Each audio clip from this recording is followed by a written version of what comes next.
All right, it's time to talk about the very last point, the service worker, to make our progressive web app. What is a service worker? Sounds like something useful, doesn't it? Service worker is a script that your browser runs in the background, separate from the web page web app. It is generally used for features that don't need a web page or user interaction. Remember the main thread that I kept talking about? How there's one worker that's trying to work with HTML, CSS, and JavaScript? Well, think of service worker as another worker that you now have in the browser, a background worker.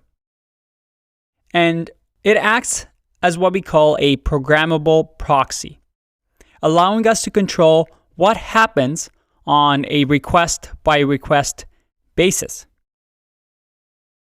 And it's the reason that we can make our apps, our progressive web apps, work offline. That sounds pretty interesting, right? Now, service workers have been recently added into browsers, including Safari. And besides offline experiences, it also helps with background syncs and push notifications. But we're only going to talk about how Service Worker allows for offline experiences because that's its main feature. And things such as background sync and push notifications are still fairly new and best practices are still forming around them. I'll leave resources for you to explore this further if you're interested in those topics. But for now, let's get back to the most important part. How do we use a service worker?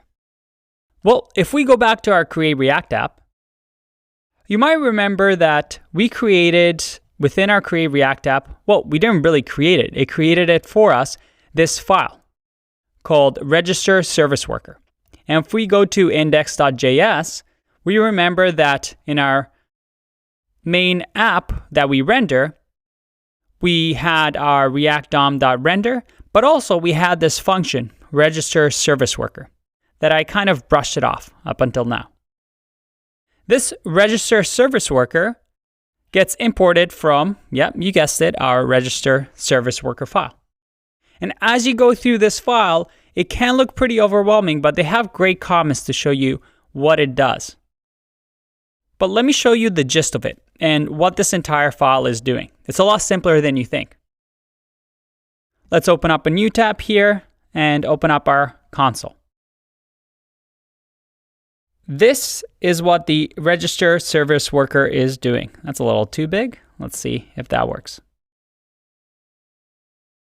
It checks for browser support of service worker. So it's saying, hey, do we actually have service worker in our navigator or our browser? And remember, each browser has its own developer teams, and each browser can decide to implement this new feature called Service Worker or not. There's actually a really good website called Is Service Worker Ready that I'll link to, where you can see which versions of the browsers have implemented service workers. If we go back, we do this check because we want to make sure that when we do navigator.serviceworker, we don't get an error saying, we don't know about service worker. What are you talking about? So we say, if there's a service worker, we want to use this service worker property of the navigator, that is the browser, and we want to do something called register. And we want to register it using this file, this serviceworker.js file. And registering is just the common way for you to create a service worker on your web page. Now, where is this service worker.js coming from? If we go back to our app, this service worker.js is getting created from this file in our build folder. When we run npm run build in Create React app, we see that we now have a service worker.js file. And it's minified, so it's really, really hard to read. But all it's doing is running the default registration of the service worker that you can pretty much grab anywhere online. And that's it. It's literally just one single line.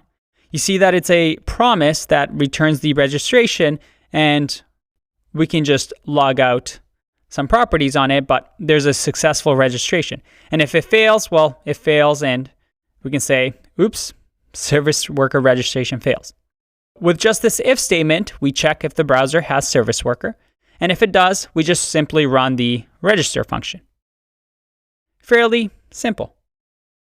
Now, registering the service worker is going to cause the browser to start the service worker install step in the background, again, with the other worker. And once a service worker is activated and registered, this success case, it's going to be in one of two states. It's either going to be terminated to save memory, or it's going to be running in the background to fetch messages and events that occurs in the network request. Now, what does that mean? Before I get to that, let's go back to our application. Let me make this smaller. Go to the application tab, and you'll see here that we have below manifest the service worker tab. And we see that service worker right now, there's nothing here. But if I go to our demo app that is a progressive web app, and I click on service workers, we see that, oh, there's something here. It looks like there's a service worker that has been registered from serviceworker.js. It shows us when it was registered and the status. And right now it's stopped because, well, we're not doing anything with this page. We can unregister the service worker if we want. But it looks like on this web page, we have this service worker running. Let me show you a diagram to illustrate to you what this all means and why we care. You see, without a service worker, our browser is going to send a request to the network, this little icon. You can think of it as the internet network. We send a request, we find the server, and the server responds back with some files, let's say a JavaScript file. But now that we have a service worker registered, we tell the browser, hey, before you go ahead and do this, talk to the service worker first. Maybe he knows something. You see, in a progressive web app, the service worker acts as what we call a network proxy. It intercepts any requests made first to the network, like I said, step 1 over here, and checks to see if you really need to communicate with the network, because maybe he already has those files. When a user opens a new screen of a progressive web app, the request for that page first goes to the service worker, not the network. The service worker then tries to access something called the Cache API. And this is something that the browsers give you. Again, most browsers have this because they included this feature with service worker. And this Cache API is kind of like a box where the browser stores files, such as JavaScript files, CSS files, any static files. It could be images. It could be anything you want. The worker tries to access, check the box and see, is whatever I'm requesting inside of this box? If the content is available, then we'll get the new page through here and the service worker is going to return the page. Regardless of the network activity, we're never requesting to the network. But if the service worker comes back and says, Mr. Browser, I don't have the file that you requested. You're going to have to talk to the network. Then we go back to talking to the network the old way that we did things and getting those files. Now, what is this cache storage API? Again, if we go back to our example and scroll down to cache, we have something called cache storage. And this cache storage is exactly what the service worker checks. If I click over here, we see that, oh yeah, we have a cache of a few JavaScript files and also some HTML. If I go to The other one, I see some icons that are also, and some lists that are also being cached.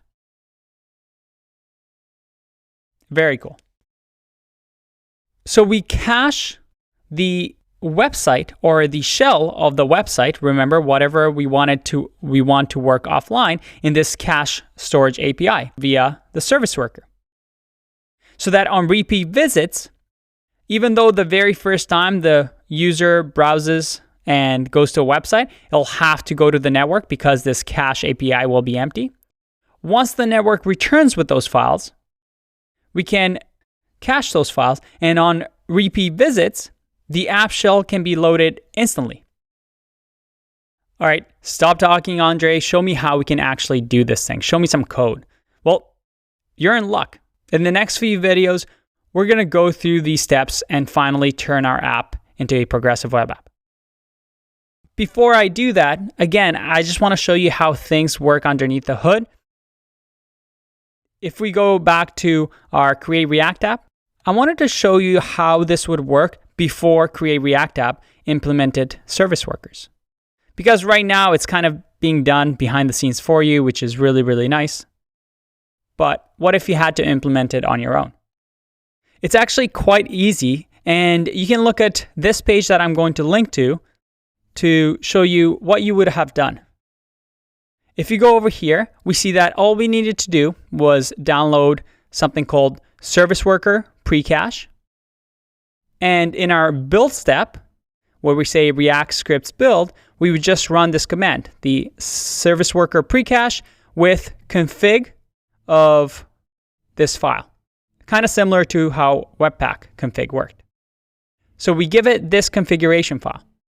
In our index.html, we do the classic if service worker exists in the browser, we're going to register the service worker.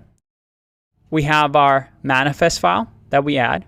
And then finally, with this package that we installed, SW Precache, well, here all we're doing is setting up the config, telling it that we want to use the build folder, and I want you to put in the cache any file that's an HTML file, and any JSON files or manifest.json file, and anything in the static folder. And we're going to use the serviceworker.js file path. That's it. And if you remember, in the static folder for Create React app, we have our CSS, JavaScript, and some media files. How simple is that? Very, very cool. Again, remember, we're just using the tools that browsers provide for us to make our websites faster. That's it for now. I'll see you in the next one. Bye-bye.